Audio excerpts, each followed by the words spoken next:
আলহামদুলিল্লাহ ওয়াহদাহু ওয়াসসালাতু ওয়াসসালামু আলা মান লা নাবিয়্যা বা'দাহু আম্মা বা'দ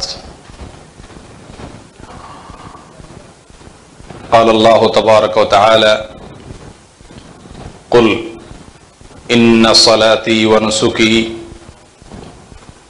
ومحياي ومماتي لله رب العالمين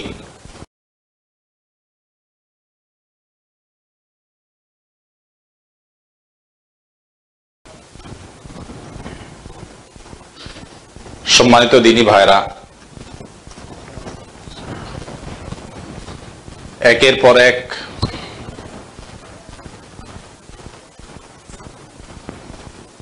অপকর্ম এবং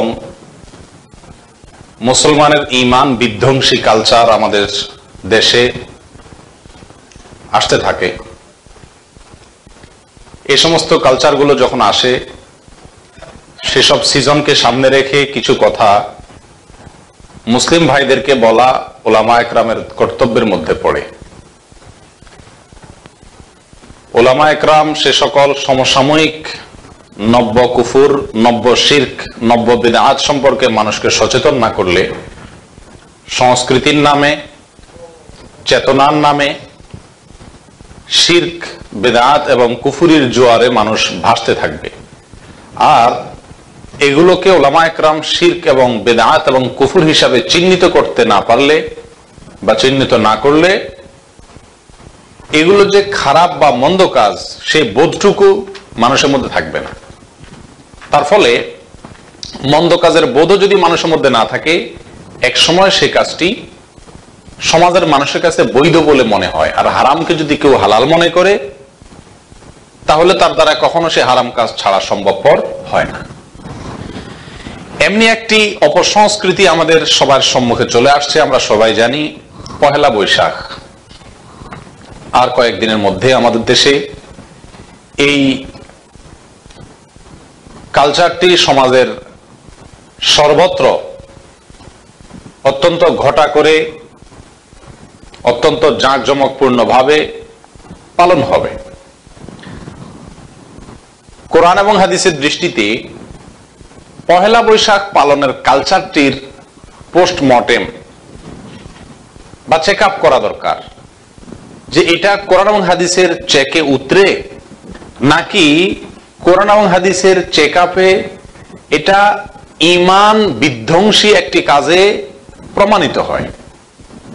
সম্মানিত ভাইরা, পহেলা বৈশাখ আমাদের সমাজে দীর্ঘদিন থেকে চলে আসা হিন্দুদের অনেক অপসংস্কৃতি, তাদের অনেক ধর্মীয় কালচারের একটা বড় কালচার পহেলা বৈশাখের নামে আমাদের সমাজে প্রচলিত হয়ে আছে। এ বিষয়ে কথা বলতে গেলেই আজকের কিছু বুদ্ধি ব্যবসায়ী, আজকের কিছু মুনাফিক, আজকের কিছু পরজীবী টিভি ব্যক্তিত্ব, মিডিয়া ব্যক্তিত্বরা বলবে যে সব কিছুতে মৌলভী সাহেবরা কোরআন আর হাদিস টানে, সব কিছুতে মৌলভী সাহেবরা ইসলামকে টেনে আনে। আর যেহেতু তারা এই প্রশ্নটা করে, সেই জন্য আমি যে আয়াতটি আজকে তেলাওয়াত করেছি সূরা আনআমের, এই আয়াতের ভিতরে আল্লাহ পাক রব্বুল ইজ্জত তাদের এই কথার জবাব দিয়েছেন, বা তাদের এই কথার জবাব সেখানে রয়েছে। 162 নম্বর আয়াত সূরা আনআম। আল্লাহ বলেন, ইব্রাহিম আলাইহিস সালামকে আল্লাহ তাআলা নির্দেশ করেছেন, কুল, আপনি বলুন, ইন্না সলাতি ওয়া নুসুকি ওয়া মাহইয়ায়া ওয়া মামাতি লিল্লাহি রাব্বিল আলামিন। বলুন, আমার সালাত, আমার হজ, আমার জীবন, আমার মরণ লিল্লাহি রাব্বিল আলামিন, সব কিছু আল্লাহর উদ্দেশ্যে নিবেদিত। আমার গোটা জীবনটা কার উদ্দেশ্যে নিবেদিত? আল্লাহর উদ্দেশ্যে নিবেদিত। তাহলে আমার পুরো জীবনটা আল্লাহর জন্য যদি হয়, তাহলে সেই জীবন থেকে কি পহেলা বৈশাখের এই দিনটা বাইরে থাকে? একজন মুসলিম যদি সত্যি নিজেকে আল্লাহর কাছে সমর্পণ করে থাকে, তাহলে তার জন্ম থেকে মৃত্যু পর্যন্ত, বিশেষ করে প্রাপ্তবয়স্ক হওয়া থেকে মৃত্যু পর্যন্ত যে জীবনটা, এই জীবনের একটি মিনিট সময়ও আল্লাহর নির্দেশের বাইরে চলতে পারে না। কেউ আত্মসমর্পণ করার পরে তার নিজের আর কোনো সে বা বলার কিছু থাকে না। যার কাছে আত্মসমর্পণ করা হয় তিনি যা বলেন সেটাই সে মানে। এটাই দুনিয়া আত্মসমর্পণের নিয়ম। আমরা মুসলিম দাবি করি, আল্লাহর কাছে আত্মসমর্পণ করেছি বলি। আর কোরআনেও আল্লাহ তাআলা বলছেন ইব্রাহিম আলাইহিস সালামকে যে আপনি বলুন আমার জীবন আমার মরণ সবকিছু আল্লাহর উদ্দেশ্যে নিবেদিত। তাহলে আমার গোটা জীবন যদি আল্লাহর সামনে আমি সঁপে দেই, আল্লাহর কাছে আমি সমর্পণ করি, তাহলে আমার এই জীবন থেকে যদি পহেলা বৈশাখ নামের কোনো কিছু আসে তো সেটা আল্লাহ তাআলার অর্ডার, আল্লাহর অনুমতির বাউন্ডারিতে পড়ে নাকি তার বাইরে পড়ে। যদি বাইরে পড়ে তাহলে যেহেতু আমি আত্মসমর্পণ করেছি, যেহেতু আমি মুসলিম দাবি করি, কোরআনে কারীমের এই সূরা আনআমের 162 নম্বর আয়াতের আলোকে আমাকে যাচাই করে দেখতে হবে। আর সেজন্যই আমরা পহেলা বৈশাখের যে কালচারগুলো প্রচলিত আছে আমাদের সমাজে সেগুলোকে কোরআন এবং হাদিসের আলোকে কতটুকু উচিত কতটুকু অনুচিত সেটা নিয়ে আলোচনা করতে যাচ্ছি। যেসব ভাইয়েরা বলেন সবকিছুতে ইসলামকে টেনে আনা ঠিক না, তাদেরকে বলবো আপনি মুসলমান যে হয়েছেন আপনি বুঝে মুসলমান হন নাই। মুসলমান হওয়ার অর্থই হলো আমার জীবনের পুরাটুকু আল্লাহর কাছে সমর্পণ করা। এখানে আপনি যদি কোনো একটা বিষয়কে বলেন যে না এখানে ইসলাম টানলে চলবে না, তাহলে আপনি কেমন যেন পুরা জীবনটাকে আল্লাহর কাছে কি করেন নাই, সমর্পণ করেন নাই। আর পুরা জীবন যদি সমর্পণ না করেন তো কখনো আপনি মুসলিম হতে পারবেন না, কখনো আপনি আত্মসমর্পণকারী নন। হযরতে ইব্রাহিম আলাইহিস সালামকে আল্লাহ যে নির্দেশ করেছেন সেই নির্দেশ, উনি মুসলমান জাতির পিতা, হযরতে মুহাম্মদ সাল্লাল্লাহু আলাইহি সাল্লামের আগমনের স্বপ্নদ্রষ্টা, সেই ইব্রাহিম আলাইহিস সালামকে আল্লাহ তাআলা যেহেতু ঈমান আনয়নের জন্য একটা সিস্টেম বাতাই দিচ্ছেন যে গোটা জীবনকে আল্লাহর উদ্দেশ্যে সমর্পণ করতে হবে, তো তার আলোকে আপনাকেও করতে হবে। যদি না করেন আপনি মুসলমানই হতে পারবেন না। অতএব পহেলা বৈশাখ কেন, প্রতিটি কাজ প্রতিটি বিষয়কে আমাদেরকে দেখতে হবে কোরআন এবং হাদিসের সাথে কোনো সংঘর্ষ আছে কিনা। যদি সংঘর্ষ আছে বাদ দিতে হবে, আর যদি সংঘর্ষ না থাকে তাহলে এটা আমরা গ্রহণ করতে পারি। সম্মানিত ভাইয়েরা, সেজন্য পহেলা বৈশাখ সম্পর্কে কিছু কথা বলা। আমি প্রথমে ইঙ্গিত করেছি পহেলা বৈশাখ এই কালচারটি আমাদের সমাজে হিন্দু সমাজ থেকে আসা অত্যন্ত বাজে একটি কালচার। এটা পুরো কালচারটি এসেছে মন্দির থেকে, পুরো কালচারটি এসেছে হিন্দু সমাজ থেকে। তার প্রমাণ অনেকগুলো প্রমাণ আছে, এর ভিতরে আমি পয়েন্ট আউট করে একটু একটু করে বলার চেষ্টা করব। এই পহেলা বৈশাখের ভিতরে বিশেষ করে 8 থেকে 10টা পয়েন্ট পাওয়া যায় যার সবগুলো কোরআন এবং হাদিসের স্পষ্ট বিরোধী। তার ভিতরে 1 নম্বর যে পয়েন্টটি পাওয়া যায় সেটা হলো অন্য ধর্মের মানুষের ধর্মীয় কাজের, ধর্মীয় আচার অনুষ্ঠানের সাথে সাদৃশ্য হয় পহেলা বৈশাখে। বলা হয় বর্ষবরণ, বছরকে গ্রহণ করে নেওয়া। এই কথাটাও একটা অযৌক্তিক কথা। বর্ষকে বরণ করার কোনো প্রয়োজন হয় না। বর্ষ আপনি বরণ করলেও আসবে, না বরণ করলেও আসবে। যাকে বরণ করা দরকার তাকে বরণ করার কোনো কি নাই, গরজ নাই। কিন্তু বর্ষকে বরণ করবেন। বর্ষ বা বছর, মাস, দিন, সময়, এই সময়কে আপনার কি করতে হবে না, অভ্যর্থনা জানাতে হবে না। সময় তার গতিতে অটোমেটিক চলে আসবে। আপনার কাজ সময়কে অভ্যর্থনা জানানো নয়, আপনার কাজ হলো সময়ের সদ্য ব্যবহার করা। আপনি এটা অভ্যর্থনা জানাচ্ছেন এবং দেখবেন আপনারা লিখে দেয় এসো হে বৈশাখ, এসো এসো। কুলার মধ্যে বিভিন্ন জায়গায় লেখা, মিছিল করে, র্যালি করে, এসো হে বৈশাখ, এসো এসো। আপনি ডাকতে হবে বৈশাখকে আসার জন্য? যাকে ডাকা দরকার সে আল্লাহকে না ডেকে বৈশাখকে ডাকছেন এসো হে বৈশাখ, এসো এসো। বৈশাখও আসে, কিভাবে আসে? কাল বৈশাখী নিয়ে আসে। আপনি যখন আল্লাহকে বাদ দিয়ে আল্লাহর মাখলুককে ডাকা শুরু করছেন, তো আল্লাহর মাখলুক আল্লাহর নির্দেশে পরিচালিত হয়। আল্লাহ দেখছেন যখন কিরে বান্দা আমাকে ডাকার কথা, আমাকে না ডেকে বৈশাখকে বলে বৈশাখ এসো হে বৈশাখ, এসো এসো, তো বৈশাখ বলে আসতেছি দাঁড়া। প্রতি বছর পয়লা বৈশাখে দুর্ভাগ্যজনক ভাবে, দুঃখজনক ভাবে আমাদের দেশের বিভিন্ন এলাকাতে আঘাত করে মানুষ মারাও যায়, বহু মানুষ ক্ষতিগ্রস্ত হয়, ফসলের ক্ষতি হয়। তাহলে একটা সিজন বা একটা সময়কে আপনি ডাকতেছেন আল্লাহকে ডাকার জায়গায়। এই আইডিয়াটা বা এই কালচারটাই অত্যন্ত অযৌক্তিক এবং ফালতু একটা কালচার। যাক, সে বিষয়ে আমি যাচ্ছি না। আমি কোরআন এবং হাদিসের দৃষ্টিতে বলেছি এই কালচারের ভিতরে 8 থেকে 10টা পয়েন্ট আছে, যে পয়েন্টগুলো কোরআন এবং হাদিসের দৃষ্টিতে শুধুমাত্র হারামই নয়, কোন কোন পয়েন্ট আছে কুফুরির পর্যায়ে পড়ে, অর্থাৎ ইসলামকে অস্বীকার করার পর্যায়ে পড়ে। তার ভিতরে 1 নম্বরে যে পয়েন্টটি পাওয়া যায় সেটা হলো যে তাশাব্বুহ বিল কুফফার। পহেলা বৈশাখের কালচারটাতে যা আছে এর পুরাটুকুই প্রায় অমুসলিম, বিশেষ করে হিন্দুদের সঙ্গে সাদৃশ্য গ্রহণ করা হয়, ওদের বেশ ধারণ করা হয়। দেখুন, কোন মানুষ কোন মানুষের বেশ ধারণ করতে পারে। আপনার কাছে একটা ঘড়ি আপনি ভালো লাগছে, আপনি কিনছেন, আমার কাছে পছন্দ হয়েছে, আমিও কিনলাম, আপনারটা, আপনার সাদৃশ্য আমি গ্রহণ করলাম, এটাতে কোনো বাধা নেই। বাধা হবে তখন যখন আপনি একটা কাজ একটা ধর্মের অংশ হিসাবে করছেন, আমিও যদি সেই কাজটিকে ধর্মের অংশ মনে করে বা আপনার এই ধর্মের কাজটাকে যদি আমি অনুকরণ করি, তাহলে আমি সেই ধর্মের লোকের অন্তর্ভুক্ত হয়ে যাব। রাসূলুল্লাহ সাল্লাল্লাহু আলাইহি সাল্লাম ঐতিহাসিক এবং বিখ্যাত সে হাদিসের ভিতরে বলেছেন, মান তাশাব্বাহা বিকওমিন ফাহুয়া মিনহুম। যে ব্যক্তি কোন জাতির সাথে সাদৃশ্য গ্রহণ করবে, যে ব্যক্তি কোন জাতির বেশ ধারণ করবে, সে তাদের অন্তর্ভুক্ত হবে।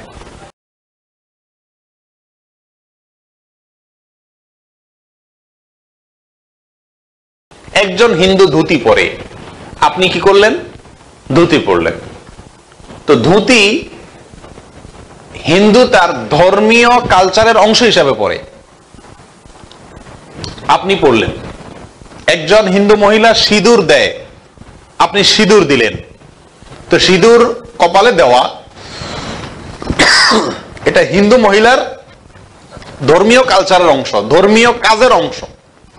তার ধর্মীয় কাজটা যদি আপনি করেন, তো আপনি তার দলে অন্তর্ভুক্ত হবেন। এটা আমার বক্তব্য নয়, রাসূলুল্লাহ সাল্লাল্লাহু আলাইহি ওয়াসাল্লামের বক্তব্য। এবার আসুন আমরা দেখি আল্লাহ রাসূল সাল্লাল্লাহু আলাইহি ওয়াসাল্লামের বক্তব্যকে সামনে রেখে আমরা পহেলা বৈশাখের একটি একটি কালচারকে দেখি কোনটা কোনটার সাথে হিন্দুদের সাথে মিল আছে। নাম্বার 1,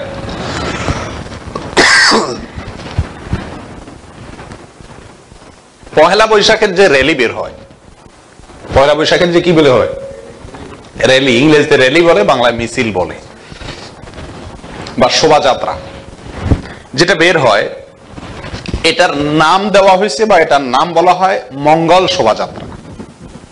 কি শোভাযাত্রা বলা হয়? মঙ্গল শোভাযাত্রা।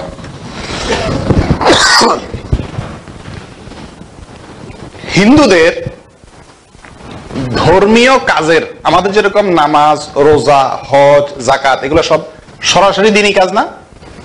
হিন্দুদের ধর্মীয় কাজের অংশ হলো মঙ্গল শোভাযাত্রা করা। ওদের ধর্মে অনেকগুলো কাজের যে অপশন আছে, তার ভিতরে একটা অপশন হলো কি করা? মঙ্গল শোভাযাত্রা করা। মঙ্গলের আশায় কি করা? শোভাযাত্রা করা। রাস্তায় হাঁটলেন, মিছিল বের করলেন, দলে দলে বাইর হইলেন এবং এটার নাম দিলেন যে শোভাযাত্রা। উদ্দেশ্য কি পাওয়া? মঙ্গল পাওয়া। মুসলমান বিশ্বাস করে, একজন ইমানদারের বিশ্বাস হতে হবে যে সমস্ত মঙ্গলের মালিক কে? আল্লাহ। 6টা বিষয়ের উপরে বিশ্বাস না করলে মানুষ ইমানদার হতে পারে না। এর ভিতরে একটা হলো ওয়াল কদরে খাইরিহি ওয়া শাররিহি মিনাল্লাহি তাআলা। ভালো এবং মন্দ ভাগ্যের, এটা কার থেকে আসবে? আল্লাহর কাছ থেকে আসবে। এখন মুসলিম যদি মনে করে যে এই শোভাযাত্রার মাধ্যমে মঙ্গল আসবে,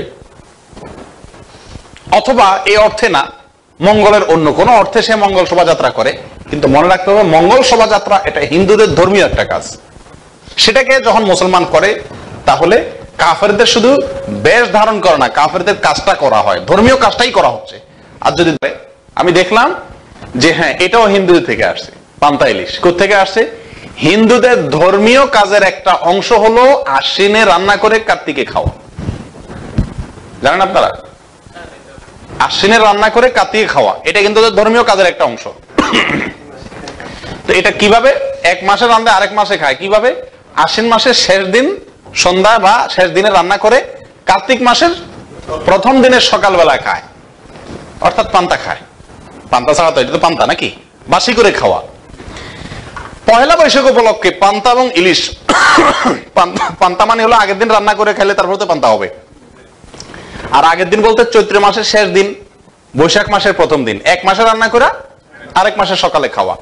আশ্বিন রান্না করে কার্তিক খাওয়া হিন্দুদের কাজ। আর মুসলমানরা ডাইরেক্ট সেটা না করলে কি হবে? ওটার সাথে মিল রাখছে, সাদৃশ্যটা রাখছে।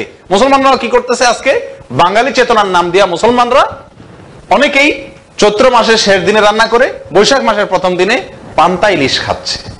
তাহলে পান্তা ইলিশের কালচারও হিন্দুদের ধর্মীয় অনুষ্ঠান থেকে এসেছে এবং সেটার সাথে সাদৃশ্যপূর্ণ। হাদিস ওই একটাই থাকবে, যে ব্যক্তি কোনো বিধর্মী, কোন অমুসলিমের সাথে সাদৃশ্য গ্রহণ করবে তার ধর্মীয় কাজে, তো সে তাদের অন্তর্ভুক্ত হয়ে যাবে। পান্তা ইলিশ খাওয়া তাদের ধর্মীয় কাজ। সাদা পোশাক, কপালে সিঁদুর মেয়েদের জন্য, হিন্দু মেয়েদের জন্য ধর্মীয় পোশাক, ধর্মীয় কাজ। অনুরূপ ভাবে মঙ্গল শোভাযাত্রা বের করা হিন্দুদের ধর্মীয় কাজ। তিনটা ধর্মীয় কাজ, এটা মুসলমান করছে, তাদের সাথে সাদৃশ্য রাখছে, সাদৃশ্য রাখা যাবে না। দেখুন আশুরার রোজা ইহুদিরাও করে, রাসূল আকরাম সাল্লাল্লাহু আলাইহি ওয়াসাল্লাম বললেন খালিফুল ইয়াহুদা ওয়ান নাসারা, ওদের ব্যতিক্রম করো। ওরা আশুরাতে একটা রোজা রাখে, তোমরা দুইটা রাখো। ভালো কাজও ওদের সাথে মিল না হয়ে যায়, ব্যতিক্রম করো। আপনি যখন কাউকে ভালোবাসবেন না, অবশ্যই তার সাথে আপনার মিল হয়ে যাক, এটা আপনি পছন্দ করবেন না। তারা আল্লাহর সঙ্গে শিরক করছে, আল্লাহর সঙ্গে শিরক করলে আল্লাহ তাআলা খুশি হওয়ার কথা নয় নিশ্চয়ই। তো যারা যাদের উপর আল্লাহ অসন্তুষ্ট, আপনি তাদের অনুসরণ যখন করবেন অথবা তাদের সাথে সাদৃশ্য যখন গ্রহণ করবেন, অবশ্যই আপনার আল্লাহ কি হবেন? অসন্তুষ্ট হবেন। মিলের আরেকটা জায়গা হলো, তাহলে মিলের জায়গা কয়টা বললাম? 1 নম্বর বলেছি মঙ্গল শোভাযাত্রা, 2 নম্বর বলেছি সাদা শাড়ি, কপালে সিঁদুর, 3 নম্বর বলেছি আশ্বিনে রান্না করে কার্তিক মাসে খাওয়া অর্থাৎ পান্তা ইলিশের কালচার। 4 নম্বর মিলের 4 নম্বর জায়গা হলো, আমরা অনেকেই জানি পহেলা বৈশাখ উপলক্ষে বিভিন্ন জীবজন্তুর কার্টুন, বৈশাখী মেলা বলেন বা যেখানেই বলেন রাস্তাঘাটে, এই সবগুলোতে আপনার বিভিন্ন জীবজন্তুর কার্টুন বা জীবজন্তুর বিভিন্ন আপনার কি বলে ওটাকে বেলুন ইত্যাদি তৈরি করে এগুলো প্রদর্শন করা হয়।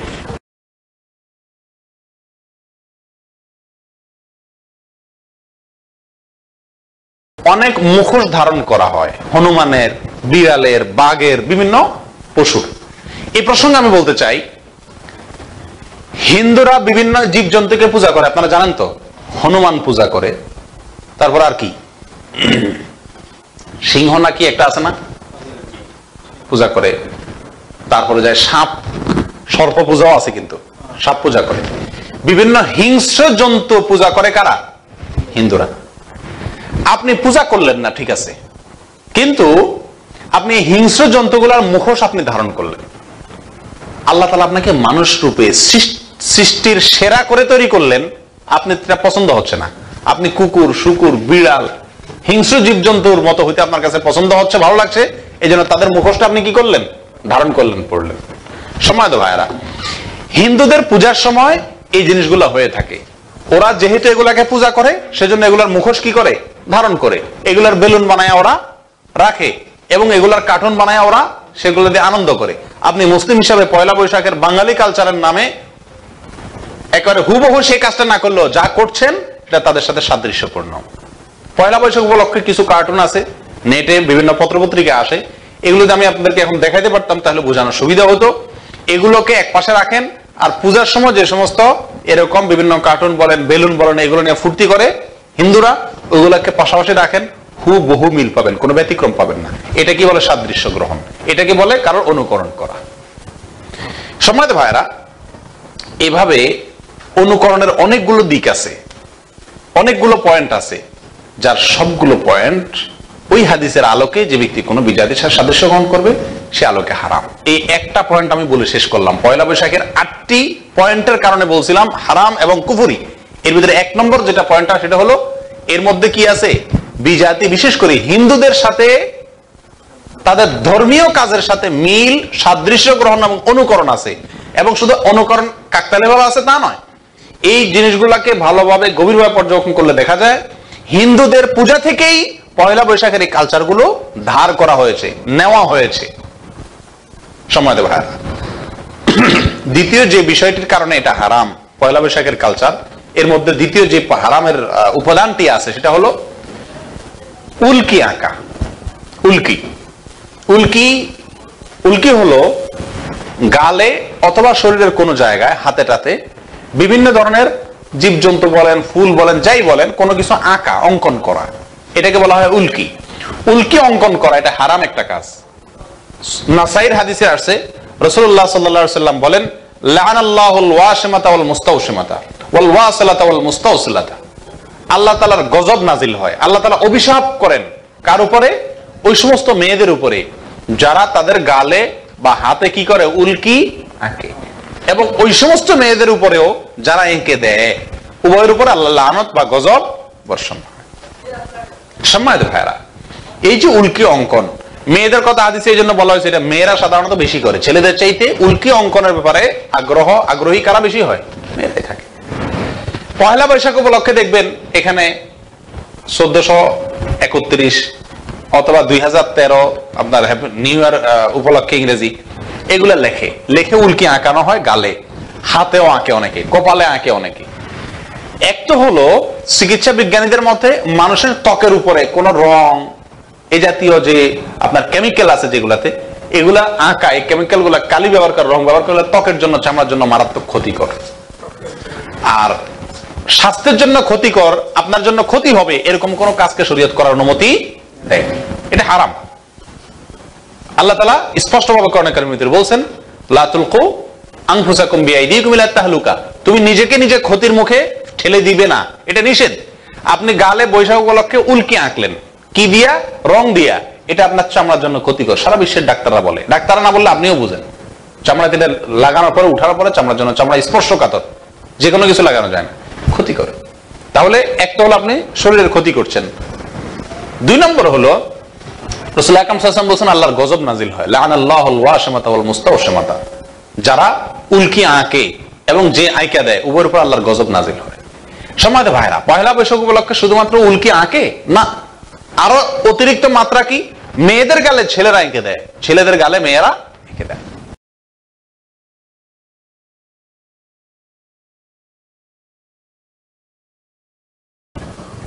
যুবতী, এখানে বুড়িরাও আঁকতে আসে না, পোলাপাইন বা যুবতী আসে। ঢাকা ভার্সিটির টিএসসি চত্বরে, শাহবাগে, এইসব জায়গাগুলোতে যারা ঢাকাতে থাকেন বা দেখছেন বিভিন্ন ভাবে, তারা জানেন যে এগুলোতে বিভিন্ন দোকান বসে, স্টল বসে, চেয়ার টেবিল নিয়ে বসে। ভার্সিটির মেয়েরা আসে, আপনার গালে এঁকে দিবে, টাকা নিবে, ওটা ওদের ইনকাম। আবার ছেলেরা আসবে, মেয়েদের গালে আঁকি দিবে। সম্মানিত ভাইরা, এখানে একটু উল্কি আঁকার হারাম জিনিসটা আছে, স্বাস্থ্যের জন্য ক্ষতিকর দিকটা আছে। 3 নম্বর আরেকটা হারাম কাজ, একই হারামের ভিতরে 3টা হারাম ঢুকছে। আর 3 নম্বর হারাম কাজ কি দাঁড়ালো? ছেলে এবং মেয়ে একজন আরেকজনের শরীর যদি টাচ করে, তো কি চিন্তা হতে পারে, কি চেতনার আপনার সৃষ্টি হতে পারে মনের ভিতরে, সেটা তো বলাই বাহুল্য। কেউ যদি বলে যে না আমার মনে এগুলো আসে না, তো সে হয় মিথ্যুক নয় ধ্বজভঙ্গ, দুটার একটা, হয় কাপুরুষ আর না মিথ্যুক। কোন একটা যুবতী মেয়ের গাল হাতাবেন আপনি, আর আপনার মনের ভিতরে কোনো কুচিন্তা আসবে না, আপনার ভিতরে কোনো জাগরণ হবে না, যৌন উত্তেজনা আসবে না, আপনি মিথ্যুক অথবা কাপুরুষ অবশ্যই আসবে। সে যদি একেবারে সবচেয়ে বড় আলেম হয়, তারও আসবে। এটা আল্লাহ তাআলার সৃষ্টির স্বাভাবিক নিয়ম। সম্মানিত ভাইরা, তাহলে একসঙ্গে কতগুলো হারাম কাজ আছে। জেনা আছে, স্বাস্থ্য ক্ষতি করাও শরীয়তে নিষেধ, সে কাজটাও আছে।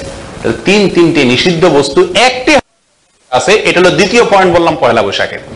পয়লা বৈশাখের তৃতীয় হারামের যে উপাদানটা, সেটা হলো যে গান ছাড়া পয়লা বৈশাখ হয় না, গান বাজনা পয়লা বৈশাখের কি মেইন উপাদান।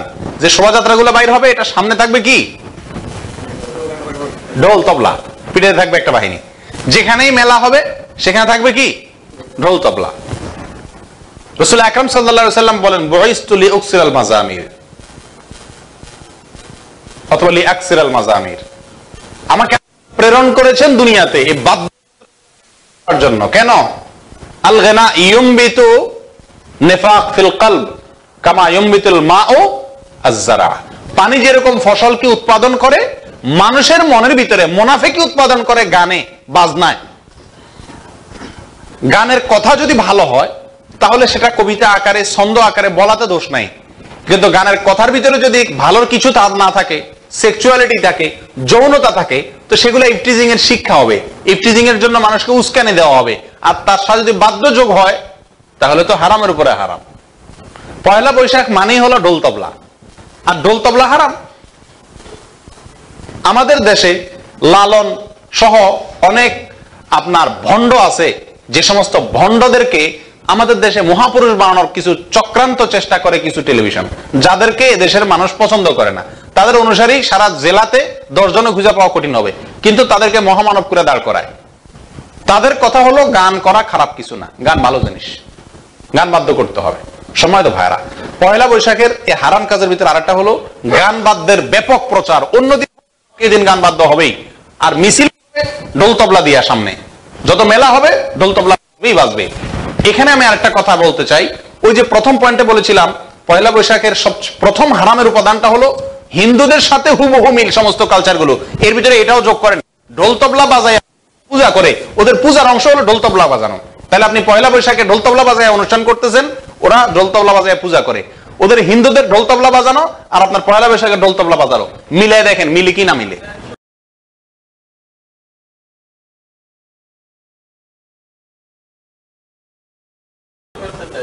100% মিলে যায়।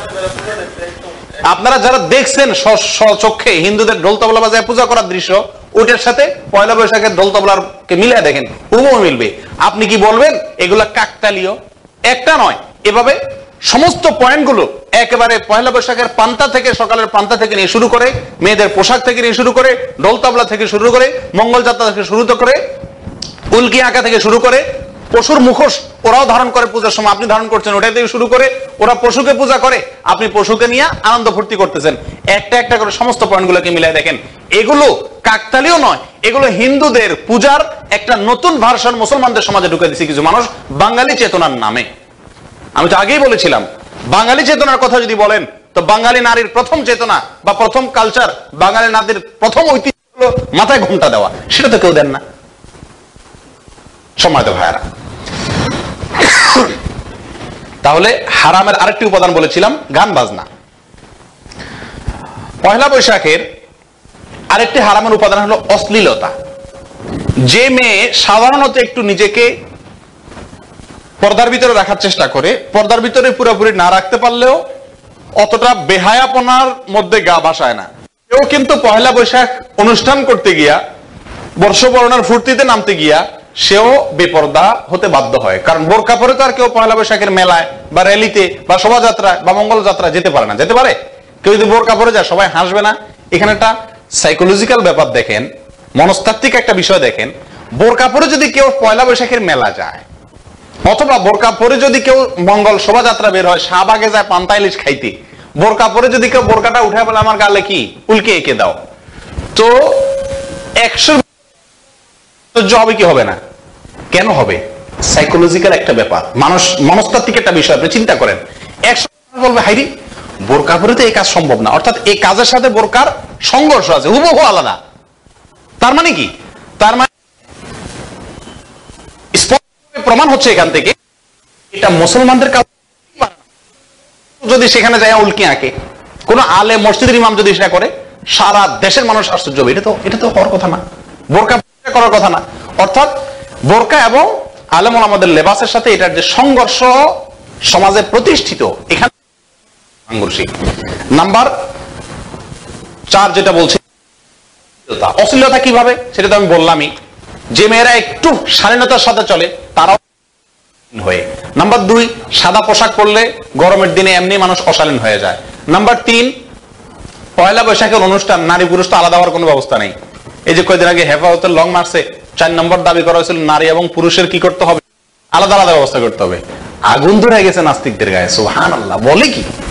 তাহলে আমরা কিভাবে আমাদের মানে চাহিদাকে কিভাবে আমরা মেটাবো?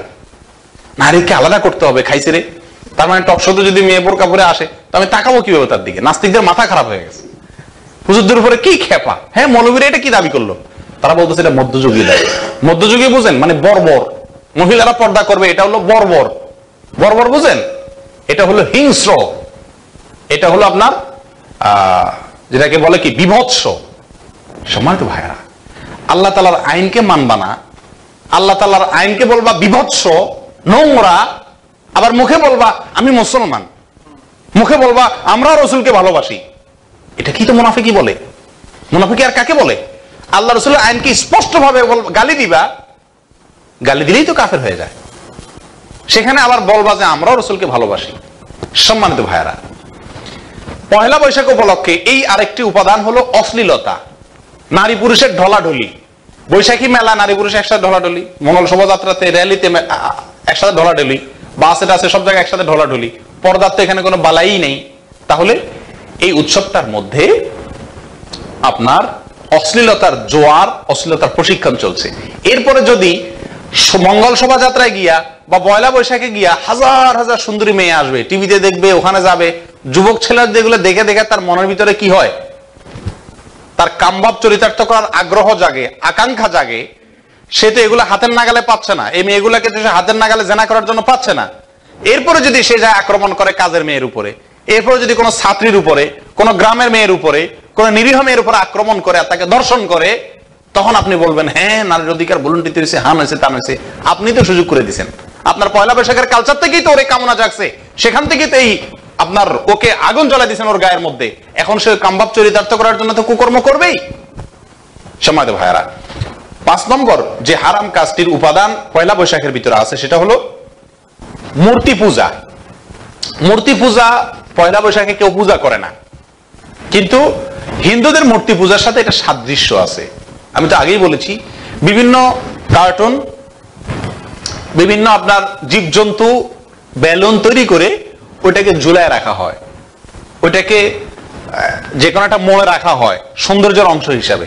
সময় তো ভাইরা, এটা তো হিন্দুরা তাদের রাইখা পূজা করে। পার্থক্য এতটুকু, আপনি পূজা করলেন না কিন্তু সম্মান করলেন, ওইটাকে শো করলেন, ওইটাকে প্রদর্শন করলেন, তাহলে তো আলটিমেটলি সেটার সাথে সাদৃশ্যপূর্ণ হল। তাছাড়া আরেকটি হারাম কাজ করা হয় আল্লাহর সৃষ্টি। 6 নম্বর যে হারামের উপাদানটি পাওয়া যায়, 7 নম্বর যে হারামের উপাদান, 6 নম্বর যে হারামের উপাদানটি পাওয়া যায় সেটা হলো যে আল্লাহর সৃষ্টিকে পরিবর্তন করা। আল্লাহর সৃষ্টি পরিবর্তন কিভাবে? আল্লাহর সৃষ্টি পরিবর্তনের 2টা উপায়। 1, উল্কি আঁকার মাধ্যমে, 2, মুখোশ ধারণ করার মাধ্যমে, 3, শরীরের কোন জায়গায় খোদাই করে করে যদি আপনি কিছু লেখেন টেখেন বা কিছু বসান, কিছু আঁকেন, এতে আল্লাহর সৃষ্টি পরিবর্তন হয়। আল্লাহ আপনাকে একটা সূরত দিয়ে বানাইছেন, আপনি কি করলেন আর, তার মানে কি আপনি আপনার নিজের চেহারাকে কি করার চেষ্টা করলেন? পরিবর্তন করার চেষ্টা করলেন। আল্লাহ আপনাকে একটা অবয়ব দিয়েছেন, আপনি এটাকে পরিবর্তন করে উল্কে আঁকায় অন্য কোনো অবয়ব বানাইলেন, আপনি সৃষ্টির ভিতরে পরিবর্তন করলেন। আল্লাহ আপনাকে আপনার একটা দেহ দিছেন, আপনি ওইটার ভিতরে খোদাই করে করে, আজকাল মেয়েরা সৌন্দর্য বৃদ্ধির জন্য এগুলা করে, ছিদ্র করে করে ওখানে তিলের সৃষ্টি করলেন। এগুলো সবগুলো আল্লাহর সৃষ্টির ভিতরে পরিবর্তন করা। আর কোরআনে কারীমের ভিতরে, হাদিসের ভিতরে স্পষ্টভাবে আল্লাহর সৃষ্টিতে পরিবর্তন করা নিষেধ আছে। এই জন্যই তো চুলে কলপ লাগানো হারাম করা হয়েছে। কেন? কারণ আল্লাহ তাআলা আপনাকে সাদা হলে সাদা, কালো হলে কালো, যেভাবে আল্লাহ বানাইছেন ওইভাবে আপনি থাকেন। শুধুমাত্র লাল খেজাব বা মেহেদি ব্যবহার করা আপনার জন্য অনুমতি আছে, সেটা ভিন্ন হিসাব। কিন্তু এছাড়া আপনি আপনার চুলকে অথবা দাড়িকে আপনি লাল কলপ ব্যবহার করলেন, তার মানে কি আপনি নিজের যে অবয়ব এটাকে ঢাকার চেষ্টা করলেন না। আল্লাহ আপনার বয়স হয়েছে, আপনি বয়সটাকে ঢেকে আপনি যুবক সাজার চেষ্টা করলেন, এটাকে তো হারাম এমনি বলা হয়নি, আল্লাহ সৃষ্টির ভিতরে পরিবর্তনের অংশ শামিল। তাহলে পয়লা বৈশাখে মুখোশ ধারণ করে, উল্কি এঁকে এবং বিভিন্ন শরীরের বিভিন্ন জায়গায় খোদাই করে, বিভিন্ন জিনিস লিখে বা অঙ্কন করে আল্লাহ সৃষ্টির ভিতরে পরিবর্তন করা হয়, যেটা স্পষ্টভাবে আল্লাহ তাআলা হারাম ঘোষণা করেছেন। আল্লাহ সৃষ্টির ভিতরে কি হতে পারে না? পরিবর্তন হতে পারে না। যদি কেউ পরিবর্তন করে তো সেটা অবশ্যই হয়। আল্লাহ তাআলা বলছেন লা তাগয়িরা লিখালকিল্লাহ, আল্লাহ সৃষ্টিতে কি করা যাবে না? পরিবর্তন করা যাবে না। 7 নম্বর হারামের যে পয়েন্টটি আছে সেটা হলো সবচেয়ে গুরুত্বপূর্ণ, গুপ্ত এবং অনেকটা অস্পষ্ট অথচ বাস্তব একটি উপাদান। সেটা শুধু হারামের পর্যায়ে না, কুফরি পর্যায়ে যায়। সেটা হলো পহেলা বৈশাখকে শুধুমাত্র বর্ষবরণ অনুষ্ঠান বলা হয় মুখে, প্রকৃতপক্ষে এটাকে ঈদের বিকল্প হিসাবে দাঁড় করানোর, বরং কোনো কোনো ক্ষেত্রে ঈদের চাইতে শক্তিশালী একটা উৎসব হিসাবে দাঁড় করানোর চেষ্টা করা হয়। কিভাবে বুঝলাম আমি? নাম্বার 1, সমস্ত টেলিভিশন চ্যানেল, সমস্ত মিডিয়াগুলো, সমস্ত পত্রপত্রিকাগুলো এবং এই সংশ্লিষ্ট যত অনুষ্ঠান আছে সেগুলোতে লক্ষ্য করবেন একটা কথা বলবেই, সেটা কি? বাঙালি জাতির উৎসব। পহেলা বৈশাখ এটা কার উৎসব? বাঙালি জাতির উৎসব। উৎসব বা ঈদ এটা মুসলমানের জন্য রাসূল আকরাম সাল্লাল্লাহু আলাইহি ওয়াসাল্লাম বছরে কয়টা উৎসব দিবেন? 2টা। হিন্দুরা 12 মাসে 13 পূজা করে। এখন আমরা ওই 2টার সাথে পহেলা বৈশাখ মিলান, তারপরে আপনার ওই বসন্ত মিলান, তারপরে আরো বিভিন্ন জাতীয় দিবস টিবস মিলান, সবগুলা মিলাইলে দেখবেন কি ওরা তো হিন্দুরা তো 12 মাসে 13টা করে, আমাদের আরো বেশি হয়ে যায়। আপনি যে উৎসব করছেন, আমি তো আগেই বলেছি সূরা আনআমের 162 নম্বর আয়াতের আলোকে, আপনার জীবন মরণ সবকিছু আল্লাহর কাছে যদি সঁপেই দিয়ে থাকেন, সবকিছু যদি আল্লাহর কাছে সমর্পণই করে থাকেন, তাহলে আপনাকে জীবনে তো দুইটা উৎসব আল্লাহ দিছে, আপনি তার বেশি উৎসব করার অধিকার আপনাকে কে দিছে? আপনার জীবনে, জাতীয় জীবনে বছরে এতগুলো উৎসব আপনাকে সৃষ্টি করার অধিকার কে দিছে? এটা সম্পূর্ণভাবে কি করা হয়?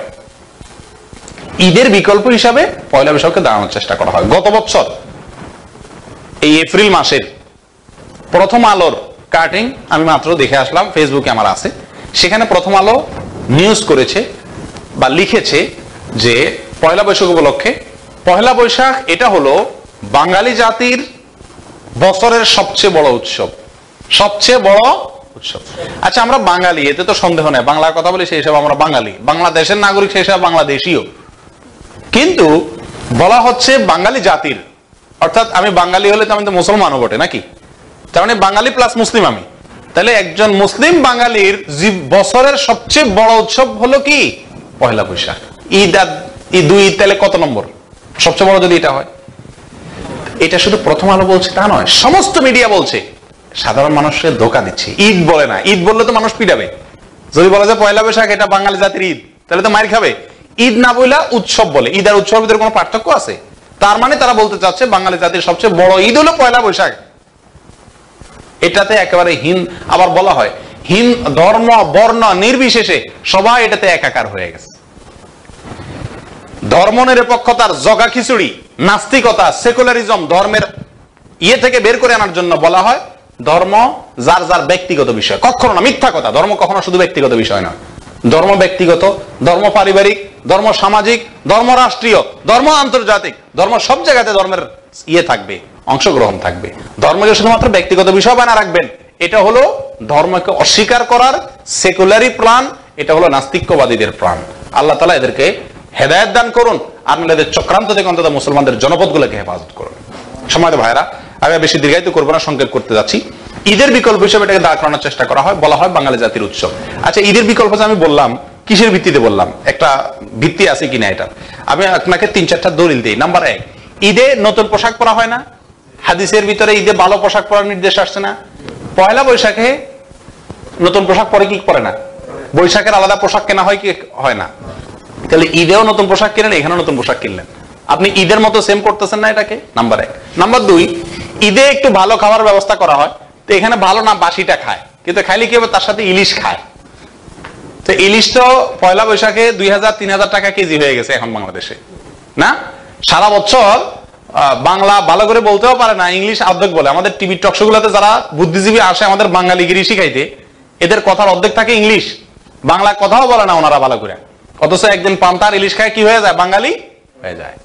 গরিব মানুষ সারা বছর পান্তা খায়, ওরা বাঙালি না, উনি একদিন বাঙালি পান্তা খায় কি হয়ে যায়? বাঙালি হয়ে যায়।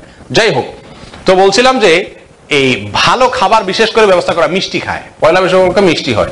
সেদিন একটা টিভি টক শোতে দেখছিলাম পয়লা বৈশাখকে কি ভাবে উদযাপন করে, তো বলছিল যে আমাদের মারা এই দিন উপলক্ষে ভালো রান্না বাড়া করে, যদিও সকালে একটা পান্তা ভাত খাইয়া নিজের হিন্দু ধর্ম ঠিক রাখে, আশ্বিন এলাকাতেই খাওয়া, আর এরপরে সারাদিন ভালো মিষ্টি ইত্যাদি খায়।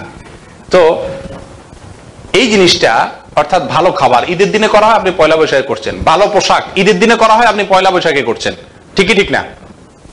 অনুরূপ ভাবে বলা হয় এটা উৎসব, ফুর্তি। ঈদ হলো উৎসবের জন্য আল্লাহ তাআলা দিয়েছেন, আপনি এখানেও উৎসব বা ফুর্তি করতেছেন, তাহলে ঈদের বিকল্প হলো ঈদের অনুরূপ বানাতে চেষ্টা করছেন আপনি। এরপরে 4 নম্বর আরেকটা পয়েন্ট হলো, ঈদ উপলক্ষে টেলিভিশনগুলো যেরকম প্রচার করে, পয়লা বৈশাখ উপলক্ষে সেরকম নয়, বরং তার চেয়ে বেশি প্রচার করে, তার চেয়ে বেশি প্রচারের জোয়ার বয়ে দেয়। তাহলে আমি কি বলতে পারি যে এটাকে আরেকটা ঈদ, বা এটাকে বাঙালিদের প্রধান উৎসব বানানোর জন্য চক্রান্ত, ঈদের উপরে প্রাধান্য দেওয়া বা ঈদের সাথে টেক্কা লাগাইয়া প্রতিযোগিতা দিয়া এটাকে বাঙালি জাতির উৎসব হিসেবে দাঁড় করানোর চেষ্টা করা হচ্ছে, এবং তুচ্ছ করার জন্য বলা হয় যে আপনার এখানে ধর্ম বর্ণ নির্বিশেষে সবাই একাকার হয়ে গেছে। অর্থাৎ ঈদে তো শুধু মুসলমান না করে, এটা সবাই মিলে করে সবাইকে জগা খিচুড়ি বানানোর একটা কি অপচেষ্টা চালা হচ্ছে। আল্লাহ তাআলা আমাদেরকে এগুলো থেকে হেফাজত করেন। সম্মানিত ভাইরা, এই ধরনের যে হারাম কাজগুলো, হারাম কাজের যে পয়েন্টগুলো, এগুলো একটা দুইটা না, অসংখ্য অগণিত, অনেক বেশি। কতগুলা সম্পর্কে বলবো, কতগুলা সম্পর্কে বলে সময় করা যাবে। যেগুলো বলা হয়েছে আমি আশা করি যে এগুলো আমাদের বোঝার জন্য যথেষ্ট। আল্লাহ তাআলা আমাদের সবাইকে এই সমস্ত অপসংস্কৃতি থেকে, এই সমস্ত বাজে কালচার থেকে আমাদেরকে হেফাজত করেন। সম্মানিত ভাইরা, যে কোনো জাতির উৎসব, যে কোনো জাতির ফুর্তি, এগুলা কি হয়? ঠিক করা হয় ধর্মীয় দৃষ্টিকোণ থেকে। কিন্তু আমাদের এই পয়লা বৈশাখের সাথে ধর্মের কোনো সম্পর্ক তো নাই, বরং অন্য একটি ধর্মের হুবহু পুরো অনুকরণ করানো হয়। আমি তো মনে করি যে এটা কাকতালীয় ভাবে হয় নাই, এটা সাধারণভাবে হয় নাই, এটা কি করা হয়েছে? চক্রান্ত করে, ষড়যন্ত্র করে মুসলমানদের ভিতরে প্রবেশ করানো হয়েছে। অতএব আমাদের সবাইকে এই ব্যাপারে সাবধান হতে হবে, আমাদের সবাইকে এই ব্যাপারে সচেতন হতে হবে।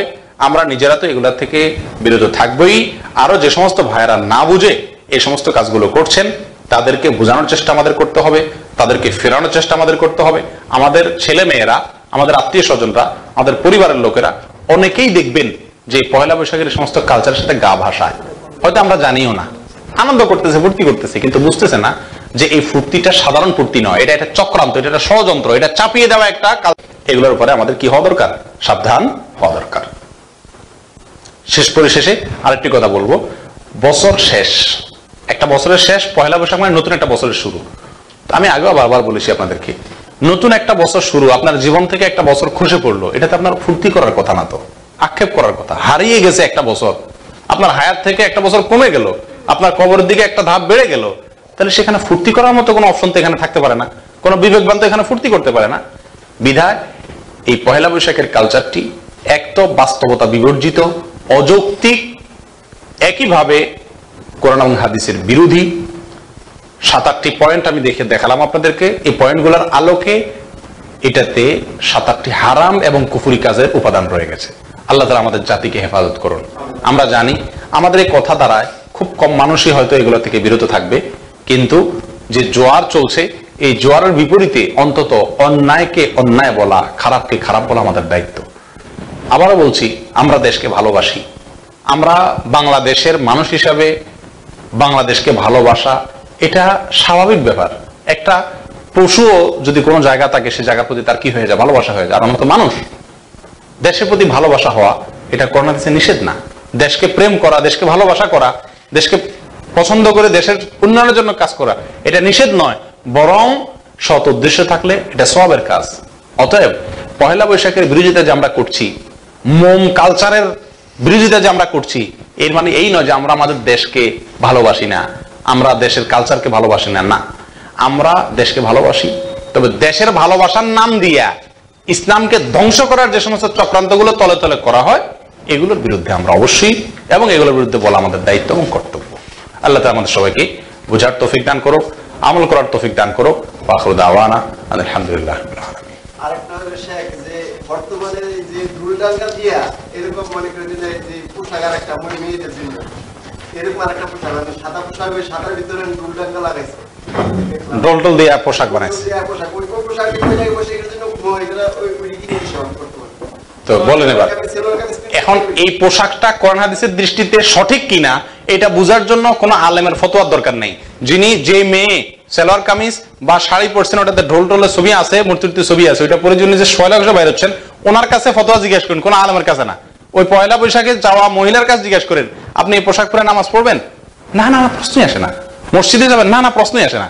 তাহলে কি ওনার নিজের বক্তব্য থেকে প্রমাণ হবে যে এই পোশাকটি ইসলামের সাথে যায় না, এটা কোরআনের সাথে সাংঘর্ষিক। বলে ইসলামের সাথে যায় না, কোরআন দেশের সাংঘর্ষিক পোশাক তো সারাদিনই পরে, তো পয়লা বৈশাখের বিরুদ্ধে কেন বলছেন? বলছি এই জন্য যে এটাকে প্রতিষ্ঠা করার একটা চেষ্টা করা হচ্ছে বিশেষভাবে। অতএব এটার বিরুদ্ধে আমাদেরকে বলতেই হবে। আপনি আক্রমণ করে এটা বন্ধ করতে পারবেন না। কি করতে পারেন? আপনি জনমত গড়তে পারেন। ওরা মিডিয়াতে প্রচার করতেছে, ওদের বিরুদ্ধে কথাগুলোর প্রচার করেন, ইন্টারনেটে, লেখনীতে, পেপার পত্রিকা, বিজ্ঞাপন দিয়ে দিয়ে আপনি এগুলোর বিরুদ্ধে প্রচার করেন। তারপরে আমি জানি আমাদের এই প্রচারটা হলো ওই সমুদ্রের জোয়ারকে বালির বস্তা দিয়ে থামানোর মতো, কিন্তু আমাকে তো আল্লাহ তাআলা দ্বীনের কন্ট্রাক্টর বানায় পাঠায়নি যে আমি ওদেরকে দমাইতেই হবে। আমার দায়িত্ব হলো চেষ্টা করা, কোরআন হাদিসে বাতানো সমস্ত পদ্ধতিগুলো অবলম্বন করা।